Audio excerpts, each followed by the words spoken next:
All right, you are in week 2. So you'll notice a couple key things this week. You have a 2-hour run. So if this is a little bit excessive compared to what you've been doing coming into the plan, you can definitely shorten it up a little bit, or don't be afraid to add run walks. So we've talked about this in the base plan. If you have had an opportunity to participate in that, you have this down, but absolutely adding in a 1-minute walk break every maybe 5 minutes, 9, 14. So 14 and 1, 5 and 1, 4 and 1, something like that. It's not necessarily going to slow you down that much. And in fact, it might necessarily help you increase speed later.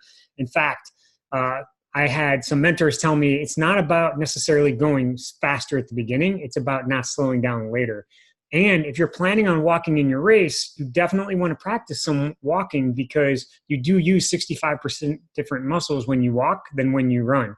So it's something that if you don't train, you're going to be sorry. And if you think about it, I learned this once doing an Ironman. As these people were passing me, I was walking, 22, 25-minute miles, something like that. And they were passing me sub 20-minute miles. And if you think about that, that's 5 to 7 minutes faster a mile. And if you do that for more than a couple of miles, that's some significant time. So having an efficient, fast walk is really important. You'll notice too that we're building up with the strength for the hills. I like to really use hills to kind of work into a race because never in a 70.3 or Ironman has someone looked at me and asked me if my mile time matters with the last 5 miles left of the race. Usually it's all the strength that I can muster to just try to hold form.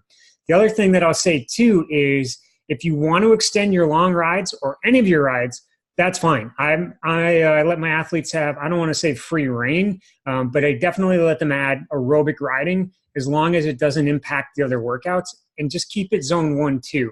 So the rule of thumb is if you're not able to complete the rest of the workouts that we have planned for the week, then you're adding too much. Right? If you're able to do it and you're fine, then go for it. You can add a little extra time, especially on the weekends. It's not unlikely sometimes where I would ride 4 or 5 hours on the weekend, so long as it, again, doesn't affect anything else. So that's your tips for week 2. Hopefully you've learned a little bit about pacing from week 1. If you need to make some micro adjustments, go ahead and make them. And again, if you have any questions, hit us up in the membership area.